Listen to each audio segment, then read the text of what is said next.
Hello, अस्सलाम वालेकुम। मैं रुमाना खुशामदीद करती हूँ आपका अपने चैनल में। आज आप लोगों से एक बहुत बहुत शायद किसी और के लिए हो या ना हो, लेकिन मेरे लिए बहुत बहुत खुशी की बात है जो मैं आप लोगों से शेयर करना चाहती हूँ कि मुझे कल हरियाणा मीडिया प्रेस क्लब की तरफ से अवार्ड नवाजा गया है as a social worker, best social worker के लिए। तो मैं बहुत खुश हूँ, बहुत बहुत ज़्यादा। कहते हैं कि ये कुछ लोगों के लिए कुछ भी नहीं होगा, बट मेरे लिए बहुत कुछ है।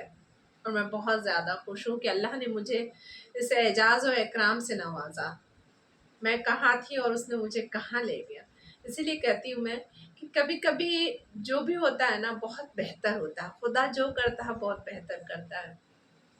और मैं बहुत बहुत ज़्यादा खुश हूँ इसके लिए। ये देखिए आप लोग। और जब ये अवार्ड ले रही थी ना, तो मैं अपने हस्बैंड को बहुत मिस कर रही थी, क्योंकि वो वहां पर नहीं थे। मुझ में जो भी कॉन्फिडेंस आए हैं उनका दिया हुआ है, उनकी तरफ से। ऊपर अल्लाह है और नीचे वो। क्योंकि मैंने कहा कि मैं बहुत मामूली लड़की थी, जो क्राउड फेस नहीं कर पाती थी, जिसने शादी से पहले कभी बाजार तक नहीं गई थी। वो अम्मी ही ला करके ईद पे कपड़े दे देती थी। लेकिन जब मैं शादी करके आई दिल्ली, तो हस्बैंड की तरफ से इतना फ्रीडम मिला कि और जिम्मेदारियां भी कहिए कि उन्होंने सब कुछ छोड़ा मेरे ऊपर। शुरू शुरू में तो बहुत मुश्किल होती थी, लेकिन अब आदत हो गई और अच्छा लगने लगा। तो उनके दिए हुए हिम्मत की वजह कर मैं आज ये अवार्ड अचीव कर पाई हूँ। और लोगों का सामना करती हूँ, भीड़ का सामना करती हूँ, अपनी बात रखती हूँ, डरती नहीं हूँ।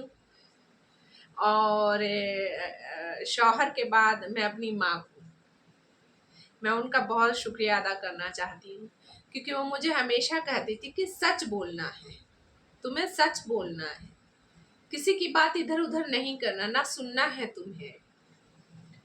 तो जो सच बोलना और गुस्सा को सहना सिखाया उन्होंने, तो उससे मुझ में यही गुस्सा को सहते सहते, रंज करते करते मैंने खामोश रहना सीखा। और खामोश रहने से मैंने अच्छे पहलू को जानना सीखा। अच्छे अच्छे पहलू, आप जब खामोश रहोगे ना, तो अच्छी अच्छी बातें दिमाग में आती हैं इंसान के। और जहाँ तक इस सोशल वर्कर का मुझे जो अवार्ड मिला है, मैंने अपनी माँ को देखा कि उनका एक कहानी सुनाती हूँ आपको मैं। वो हमेशा दूसरों के काम आती थी, हमेशा हमेशा। किसी की बेटी की शादी है, वो चली जा रही हैं बेटी की शादी पर उनके लड़का देखने के लिए। फिर उनकी बेटी की मंगनी है, तो मंगनी में भी बढ़ चढ़ कर काम कर रही हैं। घर का जितना हो सकता है अपना घर खोल देती थी अपना। ये मुझे याद है कि एक लड़की की शादी के लिए उन्होंने एफडी तक तोड़ दिया था। माफ कीजिएगा अम्मी, लेकिन मुझे बोलना पड़ रहा है आज कि उन्होंने एफडी तक तोड़ दिया था कि फलां की बेटी की शादी है, फिर क्या है, हमारे पास तो हो जाएगा। ठीक है। तो ये सारी चीजें। और एक दिन का वाकया है कि मेरे पापा नमाज पढ़ करके आए। ठीक है। तो हम जिस मोहल्ले में रहते थे, काफी अच्छा मोहल्ला है भागलपुर में, इस्लाम नगर। तो वहाँ काम वाली का बहुत रिवाज है। सारे लोग बड़े बड़े लोग हैं, डॉक्टर, इंजीनियर, वारसियर। तो वहाँ पर काम वाली सबके यहाँ बंद ही रहती हैं। तो मेरे यहाँ ऐसा इत्तेफाक था, वो मेरी माँ के नेचर की वजह कर, मेरी माँ के जुबान की वजह कर, कि कभी भी उन्होंने काम वाली को काम वाली नहीं बल्कि इंसान समझा। वो इंसान उनके साथ बैठकर एक साथ नीचे चाय पिया करती थी वो। तो एक बार का वाकया है कि मेरे पापा जोहर की नमाज पढ़ करके आए और मुझे इशारा करते, रुमाना इधर आओ, इधर आओ, तुम्हें एक ना चीज दिखाता हूँ। तो वो बालकनी पे ले गए। बालकनी पे नीचे दिखाया उन्होंने, देखो तुम्हारी अम्मी चली आ रही है। तो मैंने बोला, पापा अम्मी तो नमाज पढ़ रही हैं। तो पापा बोलते, अच्छा देखो देखो उधर से भी अम्मी आ रही है। फिर मैं उधर भी देखी। मैंने बोला, पापा फिर पापा बोले देखो देखो इधर से भी तुम्हारी मम्मी आ रही है। तो वो एक्चुअली था क्या कि जो हमारे मोहल्ले में 3-4 काम वाली थी ना, उसमें से 3 काम वाली जो थी ना, वो इत्तेफाक से मेरी माँ की दी हुई साड़ी पहनी हुई थी, जो मेरी माँ पहनती थी। और उन लोगों का फट जाता, कहती थी मम्मी बाजी मेरी साड़ी फट गई है। तो मेरी माँ जो साड़ी पहनी होती थी, भले वो 2 बार ही क्यों ना उन्होंने पहना हो, वो बेचारी अपने बदन से उतार के उन्हें दे देती थी, कहती थी लो धो के तुम पहन लेना, ठीक। तो जब पापा गौर से जब मैंने देखा, अरे ये तो अम्मी की साड़ी पहनी हुई, अच्छा वो भी अम्मी की साड़ी पहनी हुई, वो भी अम्मी की साड़ी पहनी हुई है। तो मुझे हंसी आने लगा। तो पापा कहते देखो इसलिए कह रहे थे ना तुम्हारी 3-3 अम्मी नीचे घूम रही है। हम लोग नहीं, अम्मी एक ही वहां नमाज पढ़ रही है, ये साड़ी जो है ना इन लोगों ने अम्मी की दी हुई पहनी हुई है। वो इत्तेफाक था कि एक ही दिन वो तीनों ही पहन ली थी। तो उस टाइम पर मुझे बुरा लगता था। मैं अम्मी से कहती थी अम्मी आप ऐसा क्यों करती हैं, क्यों कर देती हैं या क्यों दे देती हैं। लेकिन मेरी माँ के इस चीज को लोगों ने कभी समझा नहीं, उनके दिल को नहीं समझा, हमेशा उन पे आरोप प्रत्यारोप करते रहे।